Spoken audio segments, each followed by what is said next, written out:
Dad, something strange is happening. Is your daughter-in-law at home? Those words came through my phone like a punch to the gut, changing everything about what I thought was going to be a quiet Thursday afternoon. My name is Frank Morrison. I'm 72 years old, and I've never been the type to back down from a fight or look the other way when something ain't right. Spent 45 years as head mechanic at Denver International Airport, fixing those big metal birds, making sure they stayed in the sky where they belonged. Raised 3 kids on my own after my Margaret lost her battle with cancer when they were still young. Wasn't easy, but we made it work. I taught them to be strong, to stand up for what's right, and to never ever let anyone walk all over them. Listen to this story all the way through because what happened to me is going to make you question everything you think you know about family and trust. Tell me afterward which part hit you the hardest, and let me know what city you're listening from. Share this story with someone who needs to hear it, because sometimes the people closest to us ain't who we think they are. The call came from my youngest, Jenny. She's a pilot for United Airlines, tough as nails, inherited my stubborn streak and her mother's sense of right and wrong. Jenny doesn't call during work hours, ever. She's professional like that, keeps her personal life separate from flying. So when I saw her name pop up on my phone at 3:30 in the afternoon, I knew something was off. I was sitting in my favorite leather recliner, the one Margaret picked out 30-something years ago, watching the afternoon news. The house was quiet, except for the sound of water running upstairs. My daughter-in-law Amanda had stopped by earlier, said she wanted to talk about some family stuff. That was unusual right there. Amanda's been married to my son Michael for 5 years now, and she's always been distant. Not mean, just distant, like she's got secrets she don't want nobody to know about. She'd arrived around 2 o'clock, seemed nervous, kept checking her phone and fidgeting with that wedding ring Michael gave her. We sat in the living room for maybe 20 minutes, making small talk about nothing important. Then she said she had a headache, asked if she could take a shower to help herself relax. "Course," I told her. "Make yourself at home." That's when she went upstairs, and that's when I heard the water start running. Normal Thursday afternoon stuff, you know. Nothing strange about it. Then my phone rang. "Hey, Dad," Jenny said, but her voice sounded tight, controlled. Like when she used to call me from the cockpit during bad weather, trying to sound calm when things were getting rough up there. "Hey, sweetheart, aren't you supposed to be working?"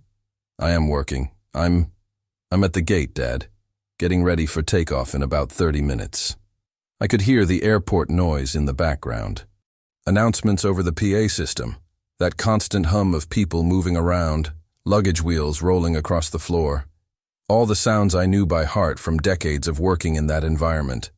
"What's going on, Jenny? You sound worried." She was quiet for a few seconds. Too quiet. Jenny's not the type to hesitate when she's got something to say. "Dad, I need to ask you something, and I need you to think real careful before you answer." The way she said it made my stomach tighten. When your kids are adults and they start a conversation like that, it's never good news. "Okay, shoot. Is Amanda at your house right now?" I looked up toward the ceiling, still hearing the water running in the upstairs bathroom. "Yeah, she's here. She's taking a shower." "Why?" Another long pause, longer this time. "You're absolutely sure about that? Jenny, what the hell is this about?" "Course I'm sure. She's been here for over an hour. I can hear the shower running right now." "Dad," Jenny's voice got even tighter. "Something very strange is happening here." That's when my old instincts kicked in. 45 years of troubleshooting mechanical problems teaches you to pay attention when something doesn't add up. When systems start acting weird, there's always a reason. Always. What kind of strange? The kind that doesn't make sense. The kind that's making me question what I'm seeing with my own eyes. I set down the TV remote and leaned forward in my chair. "Jenny, you're starting to worry me. Just tell me what's going on." I'm looking at the passenger manifest for my flight. Flight 1247 to Los Angeles. And Dad, Amanda's name is on it. My brain tried to process what she just said. "That's impossible. She's upstairs. I told you she's taking a shower." "I know what you told me, Dad. But I'm looking at her boarding pass information right here on my tablet. Amanda Morrison. Seat 14A. She checked in online 2 hours ago. The room started to feel smaller, hotter. Like when you're working on an engine and suddenly realize the oil pressure's dropping fast. There's got to be some mistake, some other Amanda Morrison. Dad, how many Amanda Morrisons do you think live in Denver and have our home address listed as their contact information? I didn't have an answer for that. Couldn't think of one. Maybe it's an old reservation she forgot to cancel? Dad, she checked in 2 hours ago. This isn't some old booking.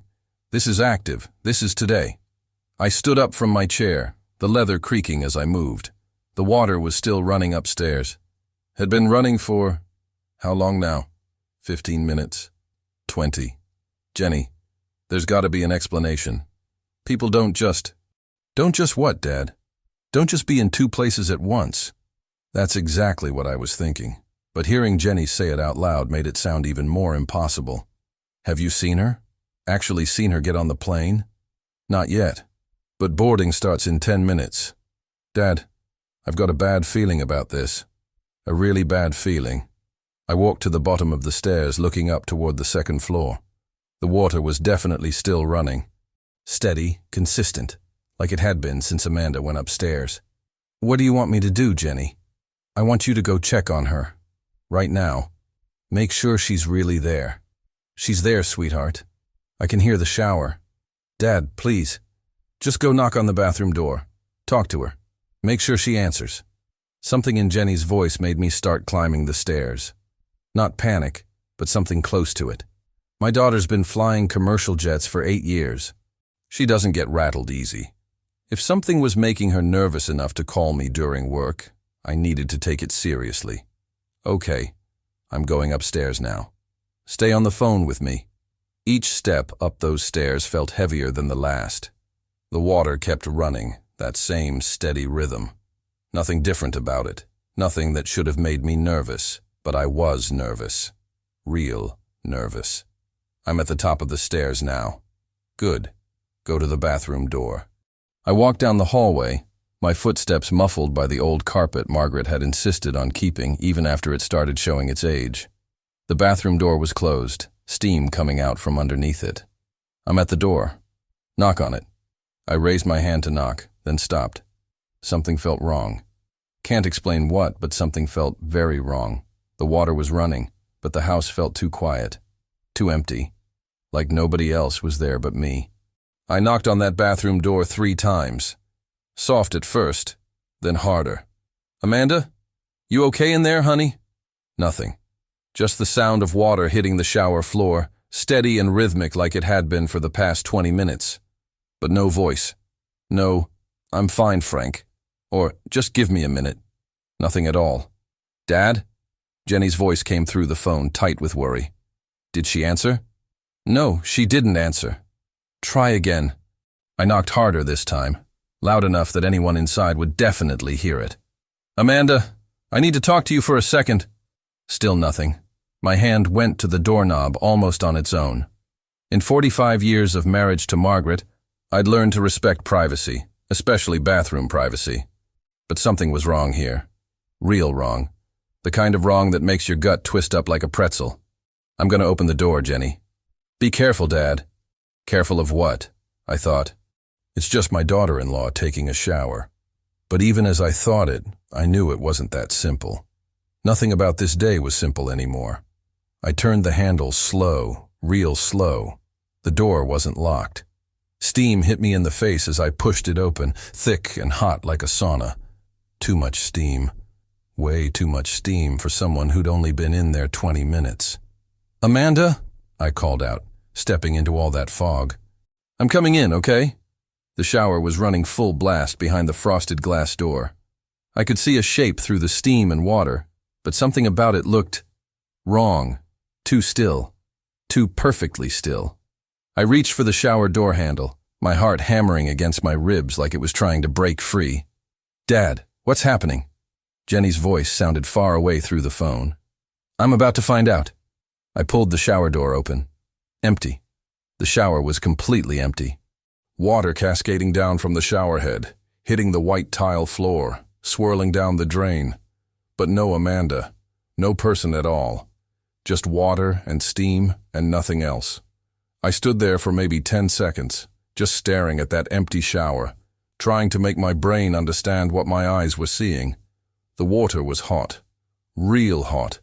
Steam was pouring out like a volcano, but there was nobody there to have turned it on. "Dad? Dad!" Jenny's voice snapped me back to reality. "She's not here." "What do you mean she's not there?" "I mean she's not here, Jenny. The shower's running, but she's not in it. She's not in the bathroom at all." I started looking around frantically. Behind the door, in the linen closet, even behind the toilet. Like maybe Amanda was playing some kind of sick game of hide and seek. But the bathroom's not that big. There's nowhere to hide. "That's impossible, Dad." "Yeah, well, tell that to this empty bathroom." I checked the towels hanging on the rack. Bone dry. No wet footprints on the floor. No sign that anyone had actually been using this shower, even though it was running hot enough to fog up the mirror completely. Maybe she finished her shower and went somewhere else in the house. Then why is the water still running? Who leaves the shower running when they're done? Good question. No answer. I turned off the shower, and the bathroom went quiet, except for the sound of water dripping from the shower head. The silence felt heavy. Wrong. Like the house was holding its breath. "Jenny, I'm gonna search the house. She's gotta be here somewhere." "Dad, I've got another problem." "What now?" "Boarding just started for my flight. Passengers are getting on the plane." I walked out of the bathroom and started checking the other rooms upstairs. My bedroom, the guest room, even the linen closet. Calling Amanda's name, getting no answer. "Have you seen her yet? Actually seen her board?" "Not yet, but..." "Dad, I just talked to my gate agent. She confirmed that Amanda Morrison checked in for this flight, used a mobile boarding pass on her phone. Gate agent said she was wearing a red dress and black heels." I stopped dead in my tracks in the hallway. "Red dress?" "Yeah." "Why?" I looked back toward the bathroom, then down the stairs toward the living room where I could see Amanda's purse sitting on the couch. Right next to her purse was a red dress, laid out flat like she'd been deciding whether to wear it. "Jenny, the red dress is here, in my living room. She didn't wear it." Silence on the other end of the phone. "Dad, that's impossible." My gate agent specifically mentioned the red dress. Said it was very elegant, very noticeable. I ran downstairs, taking the steps 2 at a time. There was the red dress, exactly where Amanda had left it when she was showing me the outfit she'd bought for some work event next week. Right next to her black heels. Both of them, side by side, like she'd just taken them off. "The shoes are here too, Jenny. The black heels. They're sitting right here in my living room." "Dad, you're scaring me." "I'm scaring myself." I started going through the house room by room. Kitchen, dining room, living room, basement, even the garage. Looking in every closet, behind every door, calling Amanda's name until my throat was raw. Her car was still in my driveway. Her purse was still on my couch. Her phone was sitting right next to her purse, plugged into the charger. "Her phone's here, Jenny. Whatever's happening, she didn't take her phone with her." "Then how did she check in for the flight?" "You need a phone to use a mobile boarding pass." Another excellent question with no good answer. "Dad, I need to tell you something else." "More good news?" "I just watched someone walk past my gate, someone who looked exactly like Amanda. Red dress, black heels, everything. But she was walking toward the plane, not away from it. I felt like someone had just dumped a bucket of ice water over my head." "You saw her?" "I saw someone who looked exactly like her." "But Dad, if all her stuff is at your house, if her phone is there, if her clothes are there, then who the hell is getting on my plane?" That's when it hit me. Really hit me. This wasn't some misunderstanding. This wasn't Amanda forgetting to tell me about a trip. This was something else entirely. Something that made no sense but was happening anyway.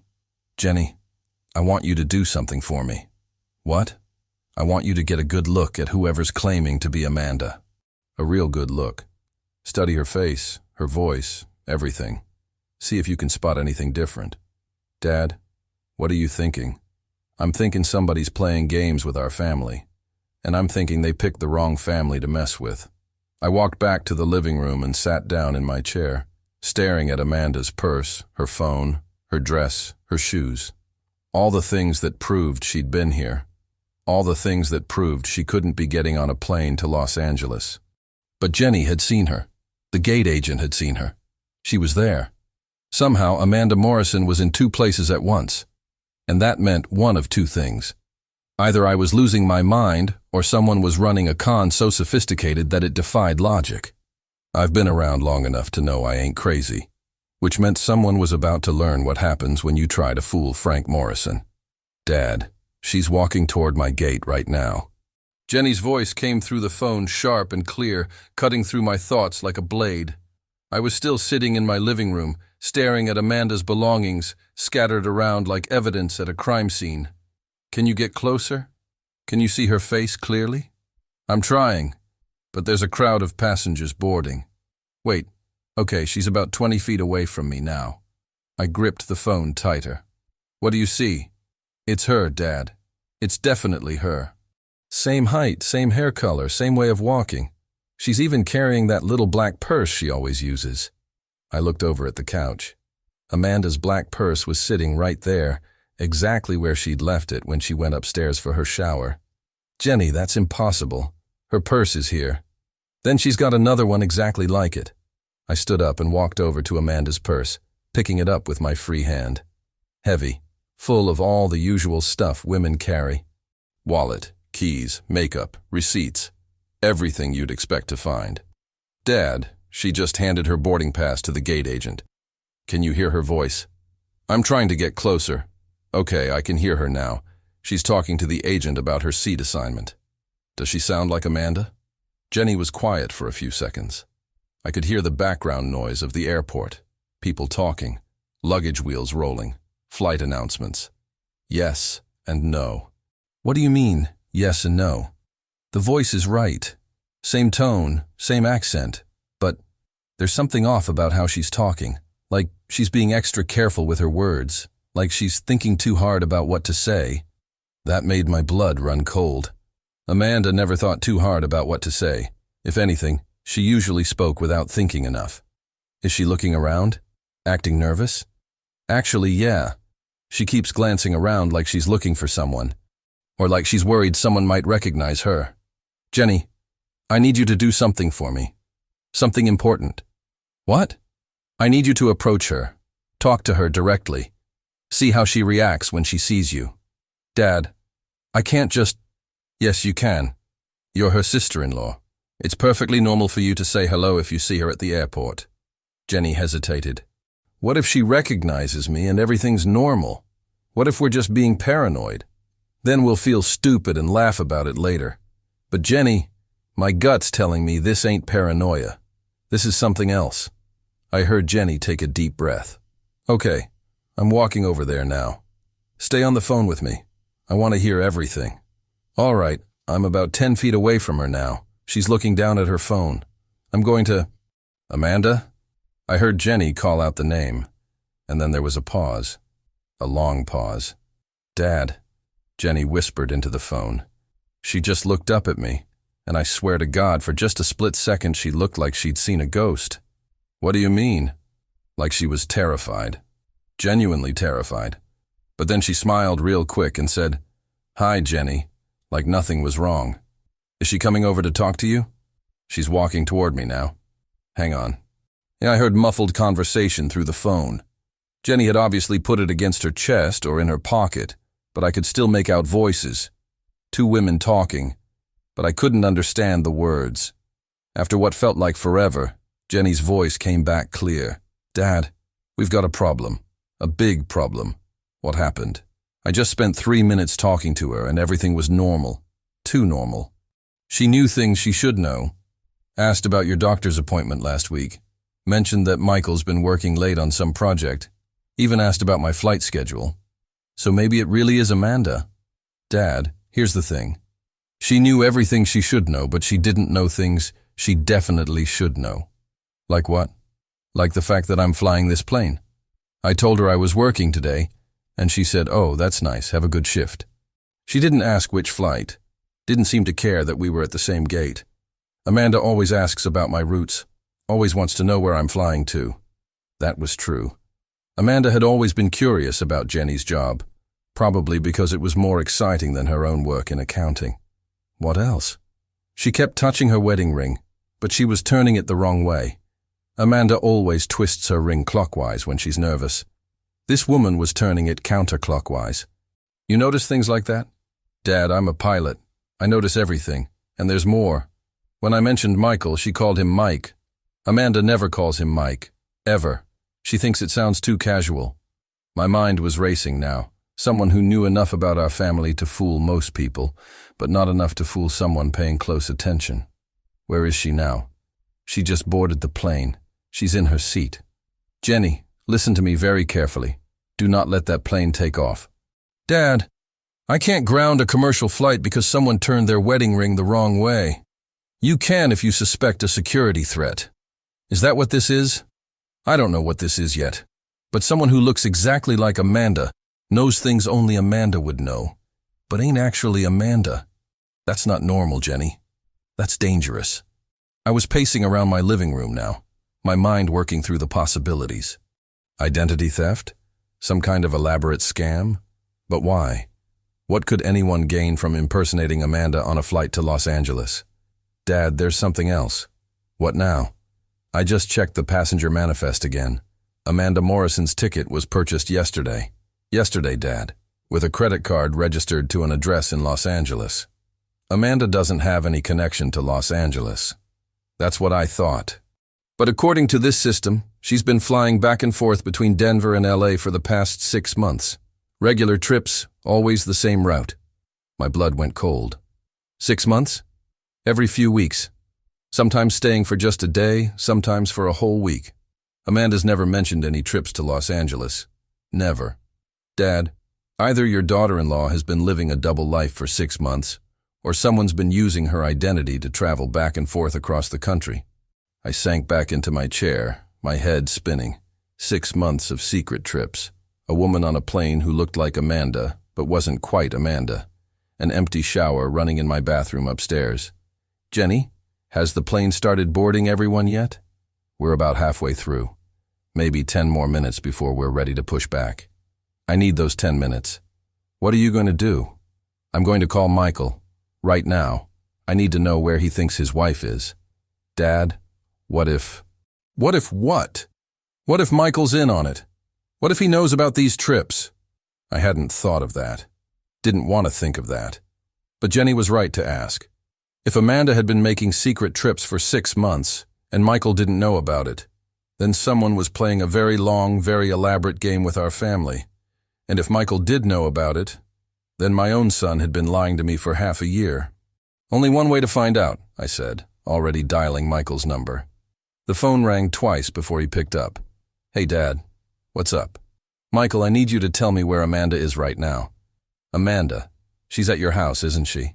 She said she was going to visit you this afternoon. When did she tell you that? This morning before I left for work. She said she wanted to talk to you about... Why? Is everything okay? Michael, what was Amanda wearing when she left the house this morning? Wearing? I don't know, Dad. Jeans and a sweater, I think. Why are you asking me these questions? Jeans and a sweater. Not a red dress. Not the outfit that the woman on Jenny's plane was supposedly wearing. Michael, has Amanda taken any trips to Los Angeles recently? Long pause. Too long. Los Angeles? No, Dad. Why would she go to Los Angeles? We don't know anyone there. But something in his voice told me he was lying. Michael, I'm going to ask you one more time, and I want you to think real careful before you answer. Has Amanda been taking trips to Los Angeles? The silence on the other end of that phone lasted about 10 seconds too long. 10 seconds where I could hear my son breathing, thinking, deciding whether to keep lying to his father. Dad, I don't understand why you're asking me this. That's not an answer, son. No, okay. No, she hasn't been to Los Angeles. We've talked about maybe taking a vacation there someday, but we haven't actually gone anywhere. I've known Michael for 31 years. Raised him from a baby after his mother died. I know when my boy is lying to me, and he was lying through his teeth. Michael, I need you to come home. Right now. Dad, I'm at work. I can't just leave in the middle of the day. Yes, you can. Tell them it's a family emergency. Is it a family emergency? I looked around my living room at Amanda's scattered belongings, then thought about the woman on Jenny's plane wearing clothes that were sitting right here in my house. Yeah, son. It's a family emergency. Another pause. Dad, you're scaring me. What's going on? I'll explain when you get here. How long will it take you? 20 minutes, maybe 25 with traffic. Make it 15. I hung up the phone and immediately called Jenny back. Dad, please tell me you have some answers, because this situation is getting worse by the minute. What's happening now? The woman claiming to be Amanda just did something very strange. She went to the bathroom, and when she came back, she changed clothes. Changed clothes? Into what? Jeans and a blue sweater. The exact outfit Michael described. My stomach dropped. How is that possible? Where did she get different clothes on an airplane? That's what I'm trying to figure out. Dad, nobody brings a complete change of clothes in their carry-on just to change in an airplane bathroom. Unless they're planning to. Planning to what? Planning to become someone else. The pieces were starting to come together in my head, and I didn't like the picture they were forming. Someone who could access Amanda's travel history. Someone who knew enough about our family to fool most people. Someone who knew exactly what clothes Amanda should be wearing. Jenny, I just talked to Michael.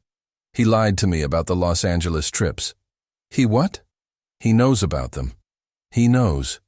And he's been keeping it from me. Dad, that doesn't make sense. Why would Michael lie about his own wife's travel? I don't know yet. But I'm about to find out. He's coming home. Dad, I've got another problem. We're about to push back from the gate. If I don't come up with a legitimate reason to delay this flight in the next 5 minutes, this plane is going to Los Angeles with whoever this woman is on it. Then find a reason. Like what? Tell them you need to do a security check on a passenger. Tell them you received concerning information about someone on the manifest. Dad, if I do that, airport security is going to get involved. TSA, maybe even FBI. This is going to become a federal investigation. Good. Maybe that's what we need. Are you sure about this? Once I make this call, there's no taking it back. I thought about Amanda's empty shower still dripping upstairs, about her phone sitting on my coffee table, about my son's lies, about a stranger wearing my daughter-in-law's face getting ready to fly to a city Amanda supposedly had no connection to. I'm sure. Make the call. Okay, I'm going to talk to my captain right now. Jenny, before you go, I need you to do one more thing. What? I need you to take a picture of this woman. A good, clear picture of her face. Can you do that without her noticing? I think so. Why? Because if this goes where I think it's going, we're going to need proof of what she looks like. Dad, you're really starting to worry me. What do you think is happening here? I think someone's been using Amanda's identity for months. I think they've been flying back and forth to Los Angeles on a regular basis, and I think my son knows more about it than he's telling me. But why? What could anyone gain from impersonating Amanda? That's what I'm going to find out when Michael gets here. I heard Jenny take a deep breath. Okay, Dad. I'm trusting you on this. I'm going to delay this flight. Good girl. Call me back when you've got that picture. I hung up and walked back upstairs to Amanda's bathroom. The shower was still dripping, each drop echoing in the empty space like a timer counting down to something I didn't understand yet. I started looking around more carefully this time. Behind the toilet, inside the medicine cabinet, in the dirty clothes hamper, looking for anything that might explain how someone could disappear from a locked bathroom. That's when I noticed the window. The bathroom window was open. Just a crack, maybe 2 inches, but it was definitely open. I walked over and looked outside. It faced the backyard, with a clear view of the fence and the alley behind my house. But here's the thing. That window was on the 2nd floor. Had to be 15 feet off the ground, maybe 20. No way someone could climb out of it without a ladder or rope or something. I opened the window wider and stuck my head out, looking down at the ground below. No ladder, no rope, no footprints in the dirt. Nothing to suggest that anyone had climbed down from this window. But the window had definitely been opened from the inside. I was still trying to figure out that puzzle when I heard a car door slam in my driveway. Michael was here. I went downstairs and opened the front door before he could knock. My son looked worried, confused, and something else I couldn't quite put my finger on. Guilty, maybe. Dad, what the hell is going on? You sounded like someone died. Come in, Michael. Sit down. Dad, you're making me nervous. Good. You should be nervous. Michael sat down on the couch, right next to Amanda's purse. He glanced at it, then looked away quickly. Too quickly. Where's Amanda, Michael? I told you. She came to visit you. Isn't she here? No, son. She's not here. But her purse is. Her phone is. Her car is in my driveway. Her clothes are laid out on this couch. Everything that belongs to Amanda is here, except Amanda. Michael's face went pale. That's impossible. Is it? Dad, if Amanda's not here, then where is she? That's what I'm hoping you can tell me. Michael looked genuinely confused now, but I still wasn't sure if I could trust that confusion. My own son, and I wasn't sure if I could trust him. Michael, I'm going to ask you one last time, and I want the truth. Has Amanda been taking trips to Los Angeles? He looked down at his hands, then back up at me. When he spoke, his voice was barely above a whisper. Yes. How long? About 6 months. Why didn't you tell me? Because I was ashamed. Ashamed of what? Michael took a deep breath, and for the first time since he'd arrived, he looked me straight in the eyes. Because she wasn't going to Los Angeles for vacation, Dad. She was going to see someone. What kind of someone? Another man. The room went dead quiet, except for the ticking of the grandfather clock in the corner. My daughter-in-law had been having an affair for 6 months, and my son had been covering for her. Michael, if Amanda's been cheating on you, if she's in Los Angeles with another man right now, then who the hell just got on Jenny's airplane? Chapter 5. Michael's face went white as a sheet when I asked him that question. He sat there on my couch, staring at Amanda's purse like it might bite him, and I could see his mind working overtime trying to process what I'd just said. Dad, what do you mean someone got on Jenny's airplane? Jenny's working today? She's the pilot on the flight to Los Angeles. The flight that has Amanda Morrison listed as a passenger. That's impossible. Amanda's in LA already. She left 2 days ago. 2 days ago? Michael, she was here this afternoon. She came to my house, said she wanted to talk about family stuff. Michael shook his head. No, Dad. Amanda flew to Los Angeles on Tuesday. She's supposed to be coming back tomorrow night. We stared at each other for a long moment, both of us trying to make sense of what the other was saying. Then my phone rang. Jenny. Dad, we've got a situation here. What kind of situation? Airport security is here. TSA agents, local police, even some federal marshals. When I reported a potential security threat, they took it seriously. Good. What about the woman claiming to be Amanda? That's the problem. They pulled her off the plane for questioning, and Dad, you're not going to believe this. Try me. She's not Amanda. I know that, Jenny. We established that already. No, Dad, you don't understand. She's not Amanda, but she's not a stranger either. She looks exactly like Amanda because she's Amanda's twin sister. The phone slipped in my hand. I almost dropped it. That's impossible. Amanda doesn't have a twin sister. That's what I thought too. But I'm looking at her identification right now. Valid driver's license, social security card, everything. Her name is Andrea Morrison. Morrison? She has the same last name? Dad, she's not just Amanda's twin sister. She's Amanda's identical twin sister, who apparently married someone with the same last name as Michael. Michael grabbed my arm. Dad? What's going on? You look like you've seen a ghost. I covered the phone with my hand. Amanda has a twin sister. What? No, she doesn't. Amanda's an only child. Her parents died when she was young, and she grew up in foster care. She never mentioned any siblings. I uncovered the phone. Jenny, are you absolutely sure about this? I'm reading her driver's license right now. Andrea Morrison. Same birthday as Amanda. Same height. Same weight. But Dad, here's the really weird part. It gets weirder. Her driver's license is from Los Angeles. She lives there. And according to the TSA agent who's questioning her, she claims she's never been to Denver before in her life. But she knew things about our family. Personal things. I know. That's what's got everyone confused.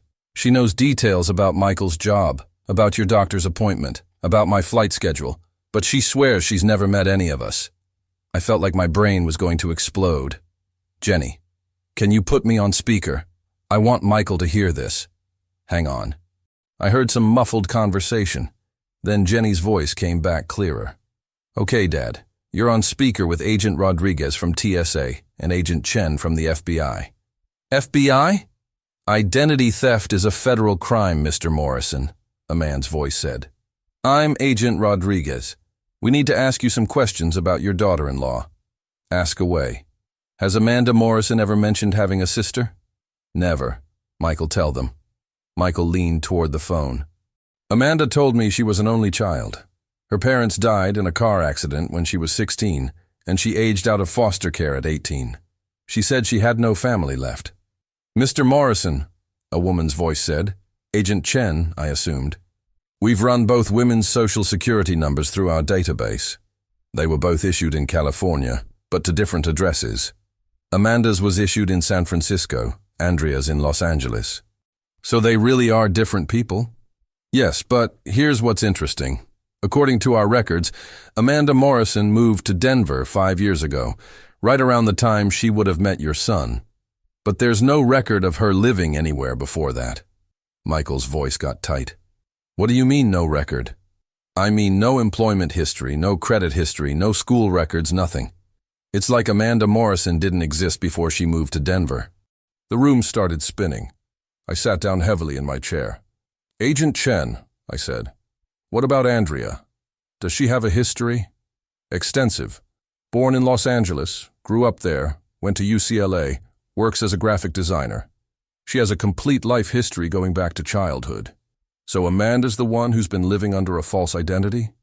It appears that way. Mr. Morrison, we're going to need to speak with Amanda as soon as possible. Michael's voice was shaking now. She's in Los Angeles. She's supposed to come back tomorrow. Do you have contact information for her? Her cell phone. But she's not answering. She never answers when she's there. I could hear the pain in my son's voice. 5 years of marriage to a woman who apparently didn't exist before she met him. 5 years of thinking he knew someone who had been lying about everything from day one. Agent Rodriguez, I said. What does Andrea say about all this? What's her explanation? That's the strangest part, Mr. Morrison. She claims she was contacted by someone claiming to be her sister. Someone who knew details about her life that only family would know. What kind of details? Childhood memories, family photos, even a birthmark on her shoulder that Andrea has never told anyone about. Jenny's voice came through the speaker. Dad, she says this person called her 3 days ago, claiming to be the twin sister she never knew she had. Told her that their parents had separated them at birth, that Amanda had been looking for her for years. And she believed that? Dad, she showed me photos on her phone. Pictures that this person sent her. Baby photos of 2 identical girls. Photos of Amanda as a child that look exactly like Andrea's childhood photos. So someone convinced Andrea to come to Denver by pretending to be Amanda. More than that, Agent Chen's voice said. Someone convinced her to use Amanda's identity. Told her it would be easier to travel using her sister's information, that they could sort out the legal details later. And she bought that? Mr. Morrison, if someone contacted you claiming to be family you never knew you had, claiming to have proof, wouldn't you want to meet them? I thought about that. If someone had called me claiming to be Margaret's long-lost brother, claiming to have photos and memories that proved it, yeah, I probably would have wanted to meet them too. So where's Amanda? Michael asked, his voice barely above a whisper. That's what we need to find out, Agent Rodriguez said, because according to Andrea, she was supposed to meet her sister at a hotel in downtown Denver this afternoon. But when she got there, no one showed up. So she decided to catch a flight to Los Angeles instead? She says someone called her and told her the meeting had been moved to Los Angeles. Told her to use Amanda's travel information and they'd meet at LAX. The pieces were starting to form a picture, and it was an ugly picture. Agents, I said, I think someone's been using both these women. Someone who knew they were twins, knew they'd never met each other, and decided to play them against each other. Oh, what do you mean? I mean Amanda's been making trips to Los Angeles for 6 months. What if she wasn't having an affair? What if she was being blackmailed? What if someone threatened to hurt her family unless she played along with some scheme? Michael looked up at me with hope in his eyes for the first time since this whole mess started. Dad, you think Amanda's in trouble? Son, I think Amanda's been in trouble for a long time, and I think we're the only ones who can help her. Mr. Morrison, we need to bring you and your son down to the federal building for questioning. Agent Rodriguez's voice came through the phone speaker like a death sentence.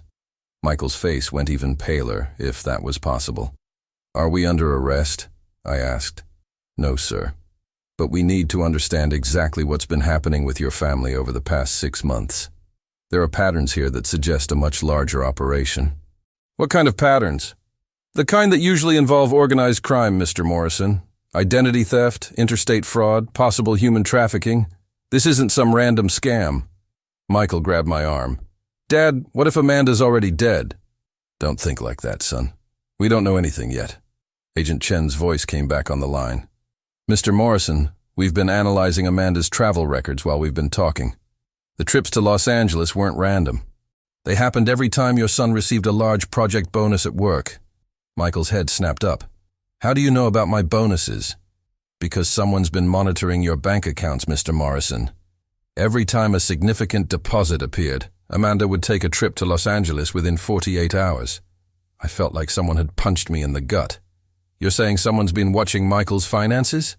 We're saying someone's been watching your entire family, Mr. Morrison. Your son's job, your medical appointments, your daughter's flight schedules. This has been planned for months. Jenny's voice cut through. Dad, they're bringing Andrea to the federal building too. She wants to help find Amanda. Good. We're going to need all the help we can get.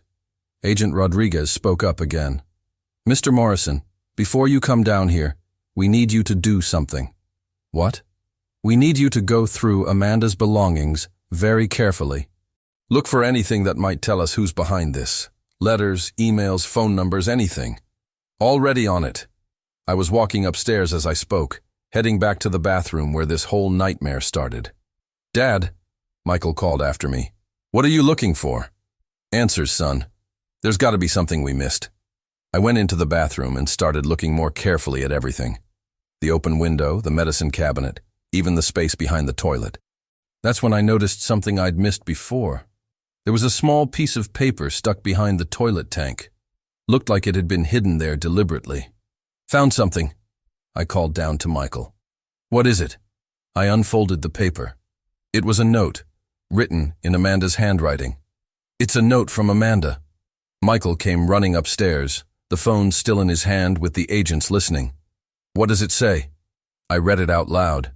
Michael, if you're reading this, then something has gone wrong with the plan. I've been trying to protect our family, but I think I'm in over my head. The money in the safety deposit box is for you and your father.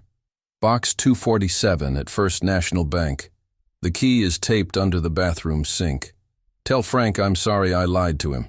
Tell him the real target was never me. It was always him.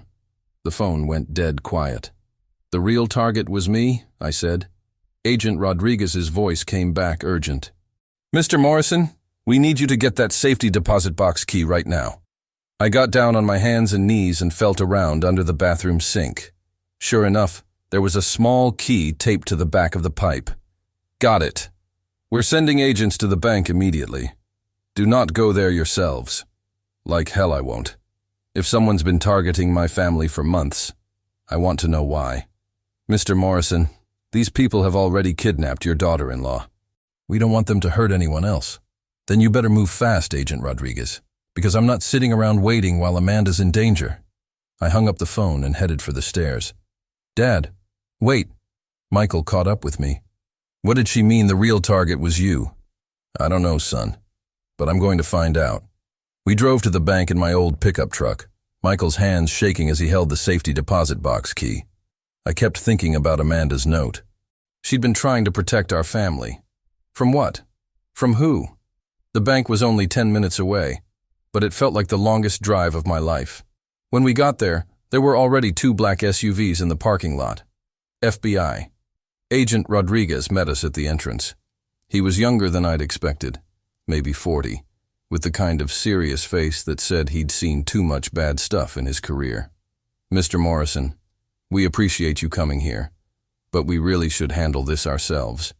Agent Rodriguez, someone's been using my family as pawns in some kind of game for 6 months. My daughter-in-law is missing. My son's been lied to, and according to Amanda's note, I'm the real target of whatever this is. I'm not waiting in the car.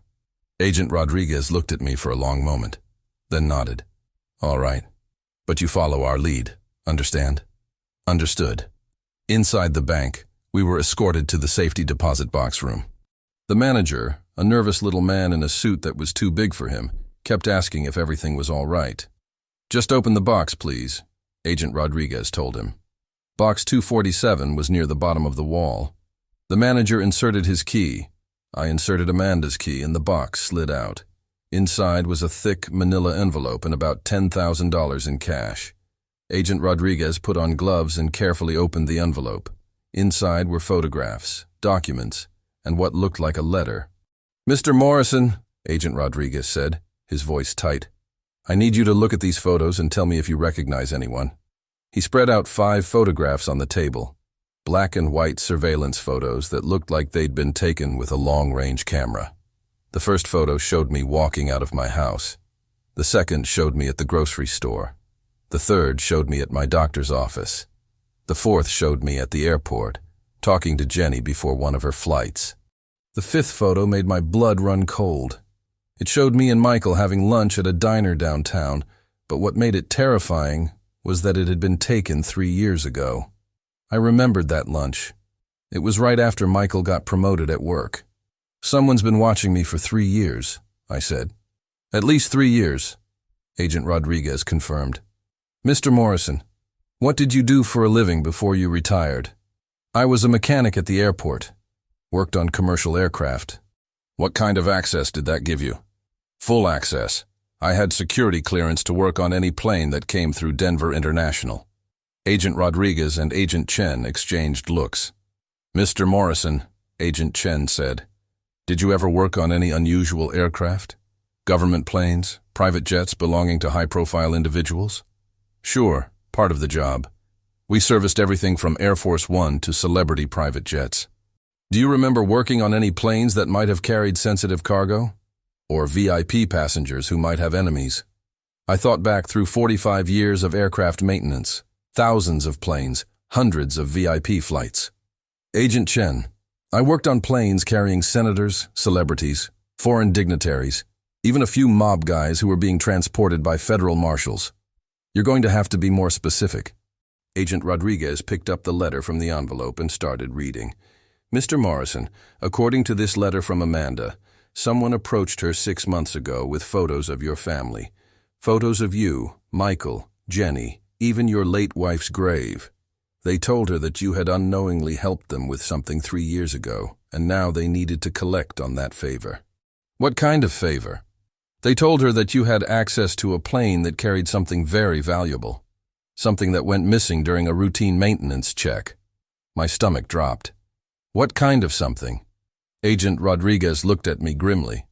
According to this letter, Mr. Morrison, someone believes you stole $10 million worth of diamonds from a private jet belonging to a very dangerous man. That's impossible. I never stole anything in my life. Maybe not intentionally, but according to this letter, these people believe you have information about where those diamonds are, and they've been using Amanda to get close to your family, waiting for the right moment to collect. Michael's voice was shaking. Dad, what kind of planes did you work on 3 years ago? I tried to think back. 3 years ago was right around the time I was planning my retirement. I was working mostly on high-end private jets, the kind that belonged to people with more money than sense. There was one plane, I said slowly, a Gulfstream G6550, belonged to some businessman from Las Vegas. Had to do an emergency repair on it. Engine trouble. What was the man's name? I don't remember, but I remember the plane. Nicest interior I'd ever seen, all leather and gold fixtures. The guy was real particular about security. Made me sign all kinds of papers saying I wouldn't talk about working on his plane. Agent Rodriguez and Agent Chen exchanged another look. Mr. Morrison, Agent Rodriguez said, I think we know who's been targeting your family. Who? Vincent Castellano. And if we're right about this, your daughter-in-law is in very serious danger. Vincent Castellano. The name hit me like a freight train. I remembered him now. Not just the plane, but the man himself. Mid-50s, expensive suit, cold eyes that looked right through you like you were nothing. He'd stood over my shoulder the entire time I worked on his Gulfstream, watching every move I made, asking questions about every tool I used. I remember him, I said. Real paranoid guy. Kept asking me about the cargo hold. Wanted to know if I'd been back there. Agent Rodriguez leaned forward. Had you been in the cargo hold? Course I had. That's where the auxiliary power unit was acting up. Had to crawl back there to check the electrical connections. What did you see back there? I tried to think back 3 years. Nothing unusual. Some luggage, a few metal cases. Standard stuff for a private jet. Metal cases? Yeah, maybe 4 or 5 of them. Small ones, like the kind photographers use for equipment. Agent Chen was taking notes now. Did you open any of the cases? Hell no. Wasn't my business what the passenger carried. My job was to fix the plane, not go through people's luggage. But you had access to them? Well, yeah. I had to move one of them to get to the power unit. It was heavy, real heavy for something that size. Michael spoke up. Dad, you think there were diamonds in those cases? I don't know what was in them, son. But I remember thinking it was odd that someone would pack camera equipment that weighed so much. Agent Rodriguez pulled out his phone and showed me a picture. Is this the man you remember? I looked at the photo. Vincent Castellano looked older now, grayer, but those cold eyes were exactly the same. That's him. Mr. Morrison, Vincent Castellano is the head of one of the largest criminal organizations on the West Coast. Drugs, weapons, human trafficking, you name it. 3 years ago, he was transporting $10 million worth of stolen diamonds from a heist in Miami to a buyer in Los Angeles. And you think I stole them? We don't think you stole them, Mr. Morrison, but Castellano does. According to our intelligence, those diamonds disappeared somewhere between Miami and Los Angeles. The only stop that plane made was in Denver for your emergency repair. So he thinks I took them while I was fixing his plane? More than that. Our sources tell us that Castellano's been convinced you're the only person who could have accessed those diamonds. He's been planning his revenge for 3 years. I felt sick to my stomach. Revenge for something I didn't do? Men like Castellano don't care about the truth, Mr. Morrison. They care about getting their property back and making examples out of people who cross them. Michael's voice was shaking again. So he kidnapped Amanda to get to Dad? Worse than that, Agent Chen said. According to Amanda's letter, Castellano told her that if she didn't cooperate with his plan, he'd kill your entire family, starting with your father.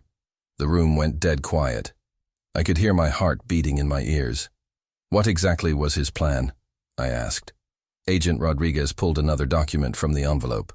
Amanda was supposed to get close to your family, gain your trust, and then find out where you hid the diamonds. But I don't have any diamonds. I never took anything. Amanda figured that out after a few months. That's when she tried to convince Castellano that you were innocent. What did he say to that? He told her that innocent or guilty, you were going to tell him where those diamonds are, even if he had to torture your family to make you talk. I stood up from the table, my hands clenched into fists. 45 years of honest work, 45 years of taking care of my family, and now some criminal thinks I'm a thief. Where is he now? Mr. Morrison, I know what you're thinking, but... No, Agent Rodriguez, you don't know what I'm thinking. Where is Vincent Castellano right now? We believe he's in Los Angeles. Our intel suggests he's holding Amanda at a warehouse in the industrial district. Then let's go get her. Mr. Morrison, this is a federal investigation now. We can't let civilians... I'm not a civilian, Agent. I'm the man whose family is being threatened by this piece of garbage.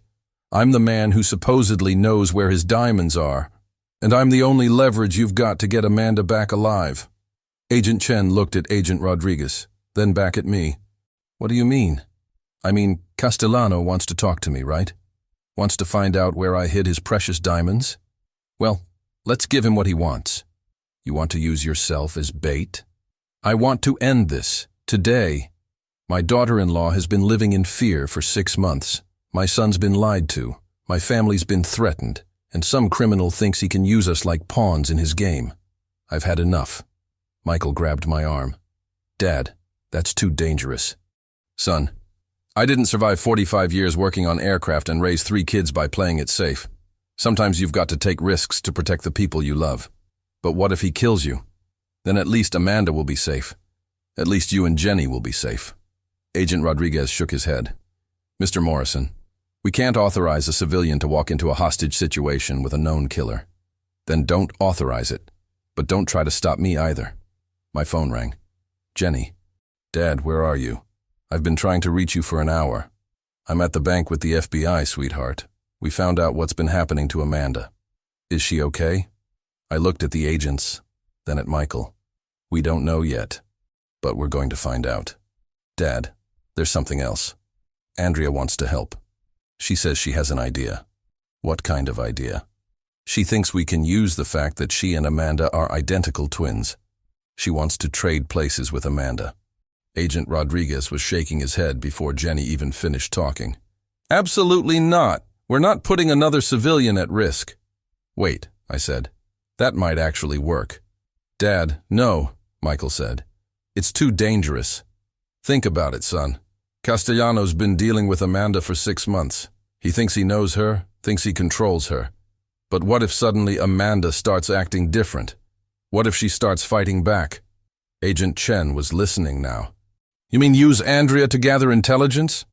I mean use Andrea to confuse the hell out of Castellano while we figure out how to get the real Amanda out of there. Mr. Morrison, if Castellano figures out we've switched them, then we better make sure he doesn't figure it out. I thought about Amanda, probably scared and alone in some warehouse in Los Angeles, wondering if anyone was coming to save her. I thought about my son, who'd been living with a lie for 6 months without knowing it. I thought about Jenny, trying to help from 1,000 miles away. And I thought about Vincent Castellano, sitting somewhere thinking he could threaten my family and get away with it. Agent Rodriguez, I've got a question for you. What's that? How much do you know about aircraft maintenance? Nothing. Why? Because I've been thinking about those diamonds, and I might know where they really are. Everyone in the room stared at me. Dad, Michael said, you just said you never took them. I didn't take them, son. But that doesn't mean I don't know where they ended up. What do you mean? I mean, 3 years ago, when I was working on Castellano's plane, I found something in the auxiliary power unit that didn't belong there. Something that had been causing the electrical problems. What kind of something? A small canvas bag that had gotten wedged behind some wiring. I pulled it out and set it aside while I worked, then forgot all about it until maintenance cleanup at the end of my shift. Dad, what was in the bag? I never looked inside. Just threw it in the lost and found at the airport, like we were supposed to do with anything we found on planes. Agent Rodriguez's eyes went wide. Mr. Morrison, are you telling me that $10 million worth of diamonds might still be sitting in a lost and found box at Denver International Airport? Agent Rodriguez was already on his phone before I finished talking. I need a team at Denver International Airport immediately, lost and found department. We're looking for a canvas bag that's been there for 3 years. While he was making calls, Agent Chen turned to me. Mr. Morrison, are you absolutely certain about this? If those diamonds are really at the airport, this changes everything. I'm certain I found a bag where it shouldn't have been. I'm certain I turned it into lost and found like I was supposed to. What was inside it? That I can't tell you for sure. Michael was pacing around the small bank room. Dad, if the diamonds are at the airport, then Amanda's been protecting our family for nothing. Castellano could have gotten his diamonds back any time in the past 3 years. Not nothing, son. She was protecting us from a man who shoots first and asks questions later. Agent Rodriguez finished his call. We've got a team heading to the airport now. Mr. Morrison, I need you to come with us. You're the only one who knows exactly what to look for. What about Andrea? What about the plan to switch her with Amanda? We're putting that on hold until we know what's in that bag. My phone rang again. Jenny. Dad, Andrea just told me something important. What now? She says Amanda called her 2 days ago. Not the person pretending to be Amanda. The real Amanda. Agent Chen grabbed my arm. Put her on speaker. I hit the speaker button. Jenny, you're on speaker with the FBI agents. Okay. Andrea says Amanda was crying, said she was in terrible trouble and needed help. But the connection was bad and the call got cut off. Did Amanda say where she was calling from? That's the thing. Andrea says she could hear machinery in the background, like factory machinery or maybe construction equipment. Agent Rodriguez looked at Agent Chen. Industrial district in LA, that matches our intelligence. There's more, Jenny said. Andrea saved the phone number Amanda called from. It's not Amanda's regular cell phone. Can you give us that number? Andrea's writing it down now. But she says there's something else weird about the call. What? Amanda kept saying, "Tell Frank the bird doesn't sing anymore." Over and over. "Tell Frank the bird doesn't sing anymore." The room went dead quiet.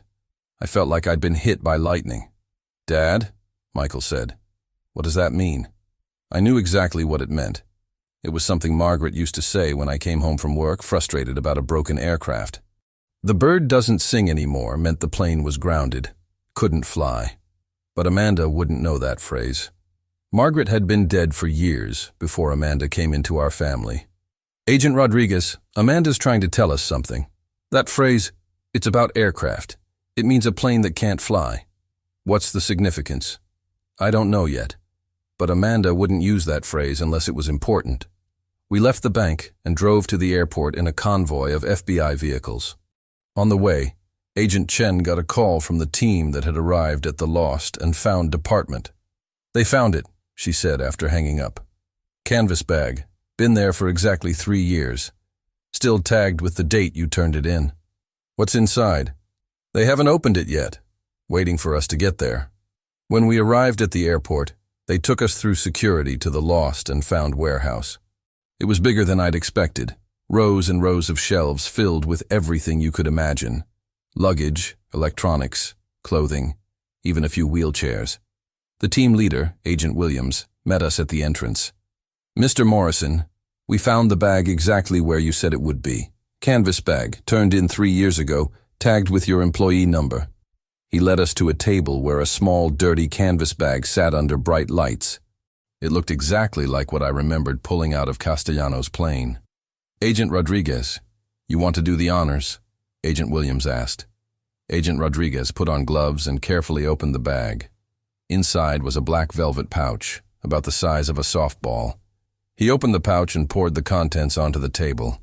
Diamonds, dozens of them, maybe hundreds. They caught the light and threw it back in 1,000 directions, sparkling like stars. "Jesus," Michael whispered. "Mr. Morrison," Agent Rodriguez said, "you just found $10 million worth of stolen diamonds." I stared at those diamonds, thinking about how they'd been sitting in a warehouse for 3 years, while a madman terrorized my family looking for them. "So what now?" I asked. "Now we call Vincent Castellano and tell him we've got his property. And we make a trade." "What kind of trade?" "His diamonds for your daughter-in-law." Agent Chen was already on her phone, talking to someone in Los Angeles. When she hung up, she didn't look happy. "We've got a problem. Our team in LA just got word that Castellano moved Amanda 2 hours ago. She's not at the warehouse anymore." "Where is she?" "We don't know. But we intercepted a call from one of his associates. They're taking her to what they called the final location." "What's that supposed to mean?" "It means Castellano's getting impatient. He's either going to get his diamonds back in the next few hours, or he's going to kill Amanda and disappear." I felt like someone had just kicked me in the chest.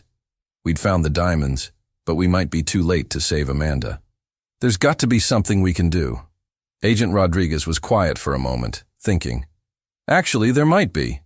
Mr. Morrison, you said Amanda told Andrea that the bird doesn't sing anymore, right?" "Right. What if that wasn't just about broken aircraft? What if she was trying to tell us about a specific aircraft?" "What do you mean?" "I mean, what if Castellano is holding Amanda somewhere connected to aviation? An old hangar maybe, or a private airfield." That made sense. Castellano was paranoid about security, and private airfields were usually isolated, perfect for someone who didn't want to be disturbed. "Agent Rodriguez, how many private airfields are there around Los Angeles?" "Too many. Dozens. But how many of them would Castellano have access to?" Agent Chen was already typing on her laptop. "Let me check." "Okay. We've got intelligence linking Castellano to 3 different private airfields in the LA area, one in Riverside, one in San Bernardino, and one in Lancaster. Lancaster, I said immediately. Why Lancaster? Because that's where I sent Castellano's plane for repairs after I fixed the electrical problem. There's a hangar there that specializes in high-end private jets. If Castellano wanted somewhere secure and aviation-related, that's where he'd go. Agent Rodriguez was already calling his team in Los Angeles. We need units at Lancaster Airport immediately.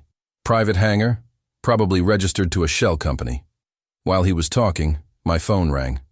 Unknown number. Frank Morrison. Mr. Morrison, this is Vincent Castellano. The voice was exactly like I remembered. Cold, controlled, dangerous. Castellano, I believe you have something that belongs to me, and I believe you have something that belongs to my family. Your daughter-in-law is safe, Mr. Morrison, for now, but my patience is running out. Where do you want to meet? Lancaster Airport, Hangar 47. You bring my diamonds, I'll give you back your lying daughter-in-law. How do I know she's still alive? Because I'm a businessman, Mr. Morrison. Dead hostages are bad for business. I want to talk to her. You'll see her when you get here. Come alone, Mr. Morrison. Just you and my diamonds. If I see any federal agents, any police, anyone but you, she dies. I'll be there. You have 2 hours. The line went dead. Agent Rodriguez was shaking his head. Absolutely not. We're not sending you in there alone. You heard him. If he sees anyone but me, Amanda dies. Mr. Morrison, if you go in there alone, you'll both die. Maybe. But if I don't go, Amanda definitely dies. I looked at Michael, who was staring at me with terror in his eyes. Son, I need you to understand something. I've lived 72 years, and most of them have been good years. But Amanda's got her whole life ahead of her. She's been protecting our family for 6 months, and now it's my turn to protect her. Dad, there's got to be another way. There is another way, Agent Rodriguez said. We wire you with audio and video, we position our team outside the hangar, and we coordinate a simultaneous entry. What if something goes wrong? Then we pray we're fast enough to save both of you. I thought about Amanda, probably scared and alone in some hangar, wondering if anyone was coming for her. I thought about Castellano, a man who'd spent 3 years planning revenge for something I didn't even do. And I thought about Margaret and what she would say if she were here. She'd say that family is worth fighting for, even if it kills you. The wire they put on me was so small I could barely feel it, hidden under my shirt, connected to a transmitter in my belt that would broadcast everything to the FBI team positioned around Lancaster Airport. Remember, Mr. Morrison, Agent Rodriguez said, as we sat in the van a quarter-mile from Hangar 47. Your job is to keep Castellano talking. The longer he talks, the more time we have to position our people. What if he wants to see the diamonds right away? Show them to him, but don't hand them over until you see Amanda alive and unharmed. I looked at the black velvet bag in my hands. $10 million worth of diamonds that had been sitting in an airport warehouse for 3 years, while this madman destroyed my family's peace of mind. Agent Rodriguez, what happens to Castellano after this is over? If we can prove he kidnapped Amanda, if we can prove he's been threatening your family, he'll go away for a very long time. Good. My phone buzzed. Text message from Jenny. Dad, Andrea and I are praying for you and Amanda. Bring her home safe. I showed the message to Michael, who was sitting next to me looking like he might throw up. Dad, I should be going in there with you. No, son. This is my mess to clean up. It's not your mess. You didn't do anything wrong. Maybe not. But I'm the one Castellano wants to see. I'm the one who supposedly knows where his diamonds were hidden. Agent Chen's voice came through my earpiece. Mr. Morrison, we've got eyes on the hangar. 2 vehicles parked outside. Looks like 4 men total. We don't have visual on Amanda yet. Copy that. I got out of the van and started walking toward Hangar 47. It was a huge building, big enough to house a commercial airliner, sitting by itself at the far end of the airport. Perfect place for someone who didn't want to be interrupted. The closer I got, the more my heart pounded. 72 years old, and I was walking into a confrontation with a professional killer. But I kept thinking about Amanda, and how scared she must be, and how she'd been protecting my family for 6 months. The hangar door was partially open. I could see light inside, and shadows moving around. "Mr. Morrison," Agent Rodriguez's voice in my earpiece, "remember, we can hear everything you say. If you need us to move in, just say the word Margaret." Margaret, my wife's name as a code word. That seemed right somehow. I reached the hangar door and called out, "Castellano, I'm here." "Come inside, Mr. Morrison, slowly. Keep your hands where I can see them." I stepped into the hangar, and the first thing I saw was Amanda. She was tied to a chair in the middle of the space, about 50 feet away from me. Her face was bruised, her clothes were torn, but she was alive. When she saw me, she started crying. "Frank, you shouldn't have come here." "It's okay, Amanda. Everything's going to be okay." That's when Vincent Castellano stepped out of the shadows. He looked older than in the photos, grayer, but those cold eyes were exactly the same. He was wearing an expensive suit even here in this dirty hangar, and he had a gun in his right hand. "Mr. Morrison, thank you for coming. Let her go, Castellano. You've got what you wanted." "Do I?" "Show me." I held up the velvet bag. $10 million worth of diamonds. Everything you lost 3 years ago. "Open the bag." I opened it and poured some of the diamonds into my palm. They caught the light from the overhead fixtures and sparkled like stars. Castellano's eyes lit up. "Those are mine." "They were never yours, Castellano. They were stolen from someone else, and you know it. Possession is 9/10 of the law, Mr. Morrison. Those diamonds have been mine for 3 years. Actually, they've been sitting in a lost and found box at Denver International Airport for 3 years. Castellano's face went dark.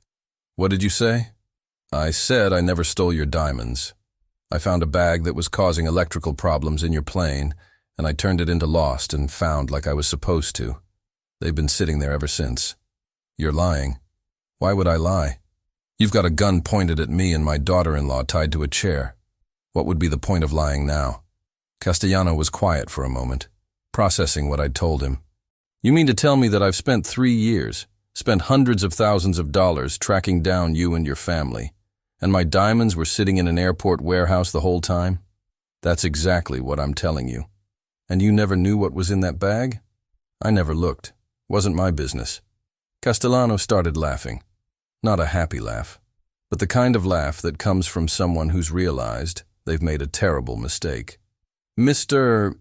Morrison, do you have any idea what you've cost me?" "I didn't cost you anything. You cost yourself by being too paranoid to ask the right questions." That stopped his laughing real quick. "You think this is funny, old man? I think you're a coward who threatens innocent people instead of taking responsibility for his own mistakes." Castellano raised his gun. "You want to say that again? You heard me the first time." "Frank, don't!" Amanda shouted. "He'll kill you." "Maybe he will, but at least I'll die knowing I told the truth. How about you, Castellano? When you die, what's the truth going to be? That you spent 3 years terrorizing a family because you were too stupid to check an airport lost and found." Castellano's face was turning red now. "Give me the diamonds." "Let Amanda go first." "Give me the diamonds, or I'll shoot her right now. Then you'll never get your diamonds.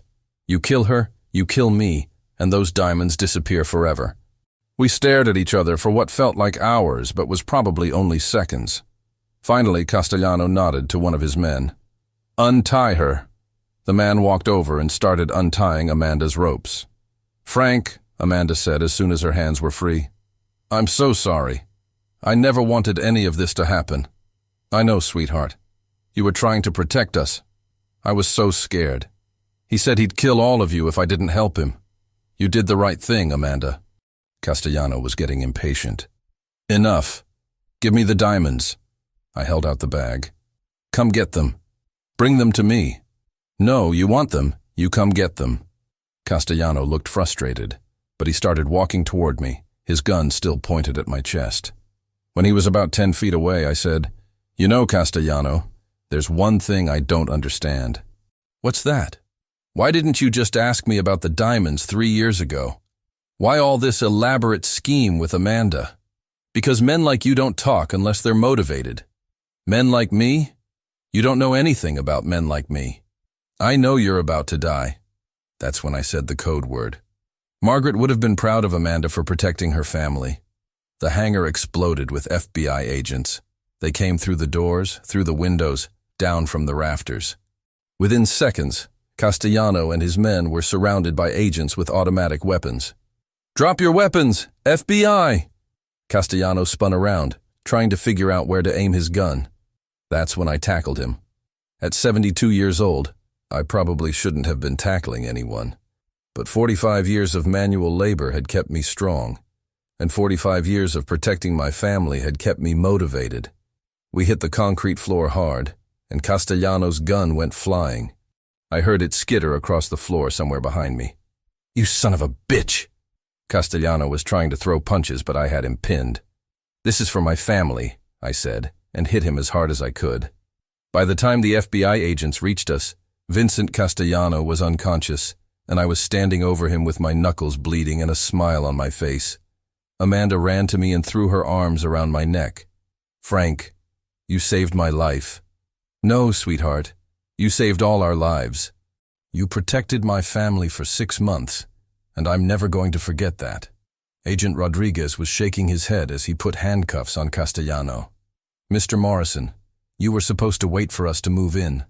"I did wait. I waited until he was close enough for me to reach him. You could have been killed, but I wasn't, and neither was Amanda. That's all that matters." As they loaded Castellano into an FBI van, he looked at me through the window. "This isn't over, Morrison." "Yeah, it is," I said. "It's been over for 3 years. You just didn't know it yet." 6 months later, I'm sitting in my favorite leather chair again, the one Margaret picked out all those years ago. But this time, I'm not alone. Amanda's in the kitchen making Sunday dinner, the smell of pot roast filling the whole house. Michael's helping her, and I can hear them laughing about something. Real laughter, not the nervous kind we'd gotten used to during those dark months when we didn't know what was happening. Jenny's here too. Got in this morning from a flight to Miami. She's upstairs showing Andrea some family photo albums. Andrea decided to move to Denver after everything that happened. Said she'd spent 30 years wondering if she had any family out there, and now that she'd found us, she wasn't going to waste any more time living across the country. It's funny how something so terrible brought us something so good. We gained a daughter we never knew we had, and Amanda gained the sister she'd always wondered about. The trial was 3 months ago. Vincent Castellano got life in prison without parole for kidnapping, extortion, and a dozen other charges they managed to pin on him once they started digging into his organization. Turns out those diamonds were just the tip of the iceberg. The FBI found evidence linking him to murders, drug trafficking, and crimes going back 20 years. During the trial, I had to testify about what happened in that hangar. The prosecutor asked me if I was afraid when I confronted Castellano. "Afraid?" I said. "Hell yes, I was afraid. But being afraid don't mean you don't do what needs to be done." The judge sentenced Castellano to life plus 60 years. When they read the sentence, he looked right at me sitting in the gallery. Still had those cold eyes, but they didn't scare me anymore. Hard to be scared of a man in handcuffs who's going to die in prison. After the trial, Amanda and I had a long talk. She wanted to apologize again for lying to us, for not telling us about Castellano's threats. "Amanda," I told her, "you protected my family for 6 months. You put yourself in danger to keep us safe. There's nothing to apologize for. But I lied to Michael. I lied to you. You did what you had to do. That's what family does. And that's the truth of it. Family protects family, no matter what it costs. Michael and Amanda are stronger now than they were before all this started. Going through something like that either breaks you apart or brings you closer together. For them, it brought them closer. Michael knows now that his wife would do anything to protect him, and Amanda knows that Michael would forgive her anything if it meant keeping her safe. As for me, well, I learned something too. I learned that being 72 years old doesn't mean you're done fighting for the people you love. I learned that sometimes the most dangerous thing you can do is underestimate an old man who's got nothing left to lose except his family. The FBI kept those diamonds as evidence for a while, but eventually they were returned to the insurance company that had covered the original theft. Turned out they belonged to some rich collector in Miami who'd had them stolen during a home invasion. At least they ended up back where they belonged. Me? I went back to my quiet retirement, fixed a few small engines for neighbors, spent time in my garden, watched my family grow closer together. Simple things, but good things. But sometimes, late at night when the house is quiet, I think about that day in the hangar. I think about looking into Castellano's eyes and not backing down. I think about Amanda tied to that chair, brave enough to tell me not to come even though she knew I was her only hope. And I think about Margaret and what she would have said about all of it. She would have said that family is worth fighting for. She would have said that protecting the people you love is the most important thing a man can do. She would have said that sometimes being a good man means being a dangerous man when the situation calls for it. She would have been proud. "Frank!" Amanda calls from the kitchen. "Dinner's ready." I get up from my chair and walk toward the kitchen, where my family is waiting for me. My son, my daughter-in-law who's become like a daughter to me, my pilot daughter who's tougher than most men I know, and Andrea, the sister we never knew we needed. As we sit down for dinner, Amanda reaches over and squeezes my hand. "Frank, I never thanked you properly for what you did. You don't need to thank me, sweetheart." "Yes, I do. You risked your life for me. Amanda, you risked your life for all of us. For 6 months. What I did was just one afternoon, but you didn't have to do it." I look around the table at my family, at Michael, who's got his arm around his wife and looks happier than I've seen him in years, at Jenny, who's showing Andrea something on her phone and laughing, at Andrea, who looks like she finally found where she belongs. Yeah, I did have to do it, because that's what family does. We protect each other, even if it's dangerous, especially if it's dangerous. We say grace, and then we eat Amanda's pot roast, which is almost as good as Margaret's used to be. We talk about normal things, work, the weather, Jenny's next flight schedule, Andrea's new job at a graphic design firm downtown. Normal family stuff. The kind of stuff we all took for granted before Vincent Castellano tried to tear us apart. After dinner, Michael helps Amanda with the dishes while Jenny and Andrea go for a walk around the neighborhood. I go back to my chair and turn on the evening news.